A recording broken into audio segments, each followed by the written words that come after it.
So let's record this for the poor souls who are missing this demo. So let's say that this is my amazing draft of only my best. It has been stamped off by Miss Smith and it's in the grade book. Okay? That's the only way that you must pass Go. This is Go. Alright? If you haven't played Monopoly, I don't know what to say to you. What we're going to do is we are going to make a mold that is this shape and this width. Does that make sense? It's going to be out of paper. Now, here's the deal. When you put, so what have we used for our molds before? We made one thing with a mold. What was it? The bowl. That was made of plastic. Plastic is pretty firm, pretty stiff.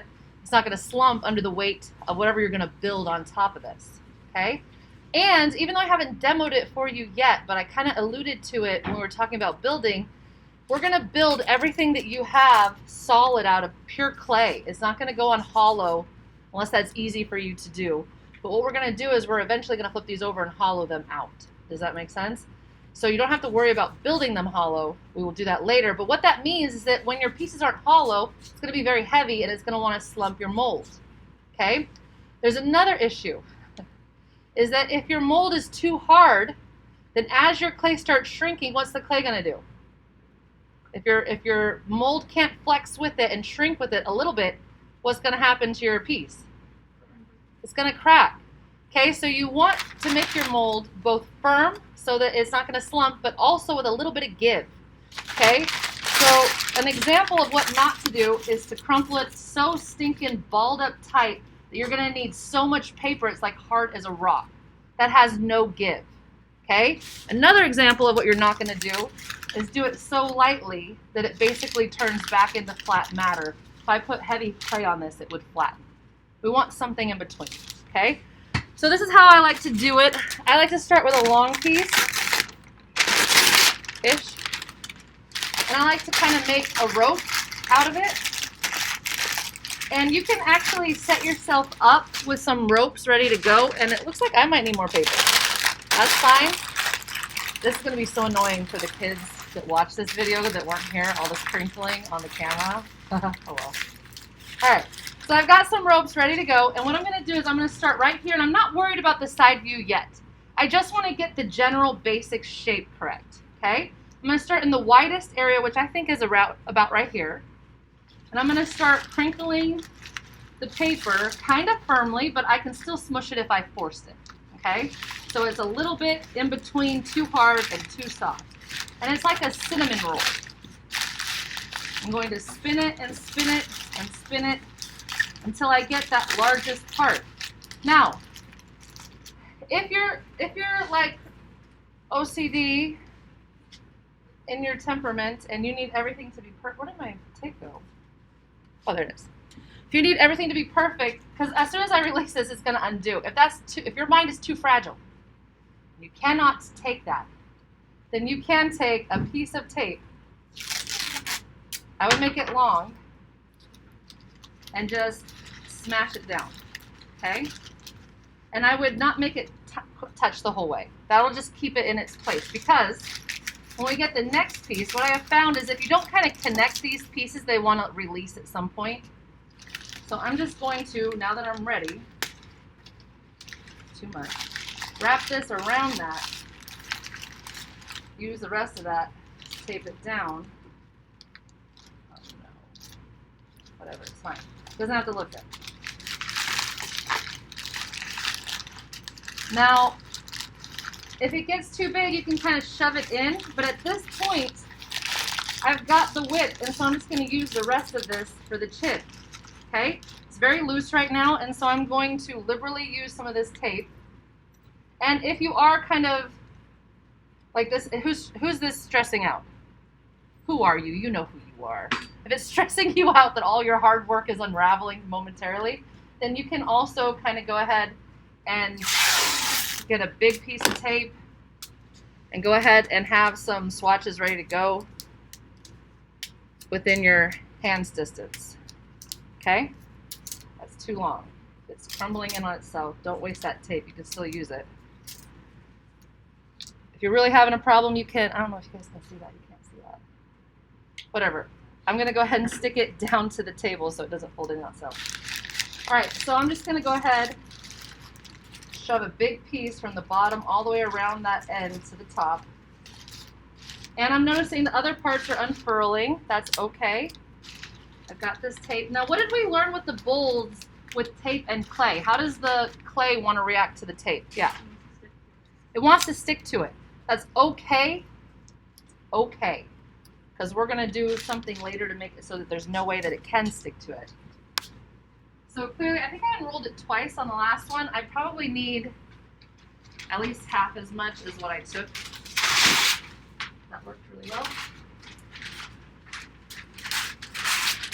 Now, even though I was kind of crumpling this up pretty firm, it's still a little bit wobbly in my opinion. Does that make sense?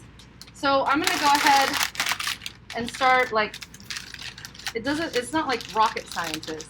Like, it's like whatever crumple works, it works. So if it works for you, it works for you. I'll stick this on the side. Go ahead and get some more tape there. And now I got the basic shape. Look how I need a lot more right there. So I'm going to start padding up that area. And I can do that just by crumpling pieces of paper in there. And it's not going to be perfect. So what that means for you is that when you go to put clay on top of this, it's not going to look as perfect smooth like the bowl did, right? Because the bowl was perfect. It was made at a factory. This is crumpled up stinking paper, okay? So when we do get our clay on top of here, all the little divots and all the little hills, you're going to fill in with just pure clay. Get it nice and smooth. It's going to be so easy, but it's not going to be perfect right at the top.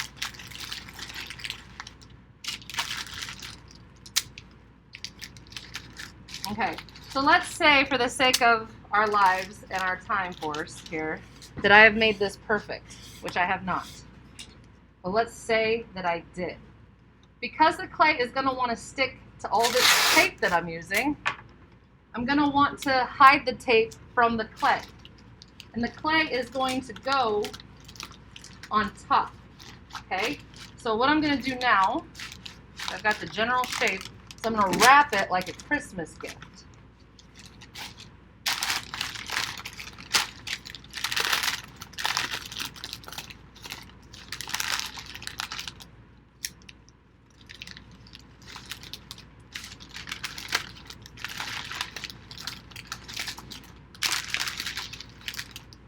I promise my gifts do look better than this. This is like when you have like a shirt, you know what I mean? And it's all soft and fluffy and you have to figure out how in the world to tape it really nicely. This is like... Okay, so then I will tape this down, but I'm not going to make you watch me do that. But now I have the general shape. Does that make sense? In reality, I would probably puff this up a little bit more, but you guys get the point. I'm not going to just make you sit here watching me do that. Everybody following me? So you are not going to be allowed, I'm going to give you guys a grade for your mold. Okay, so I'm going to squish it.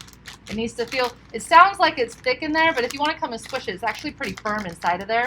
You can feel it if you want. If it's hard as a stinking rock, I'm going to make you redo it because there's no sense doing all this work for 6 weeks of sculpting and then it cracks as it's shrinking. This is going to support it all the way up into the point where you put it on the bisque firing rack. So it has to be able to shrink with your piece. Okay?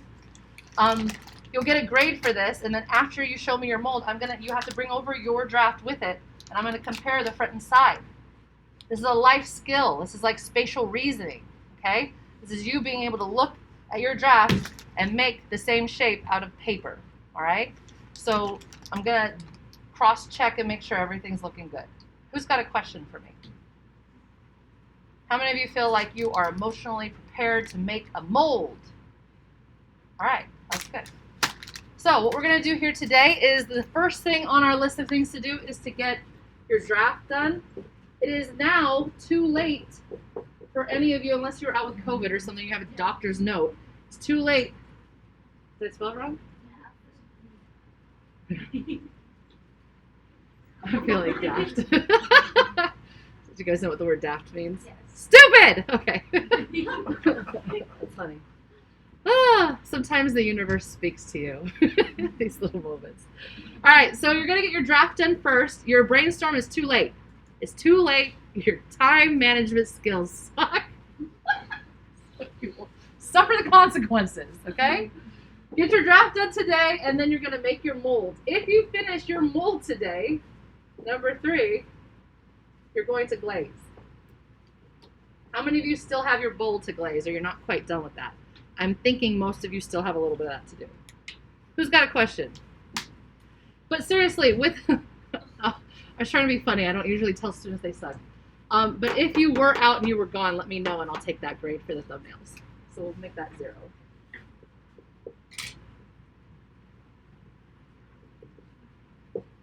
Okay. Questions? We're good? I'm going to start some music for you. All right, here we go. Welcome, Mr. Marcy. That was awesome. I was really glad that I did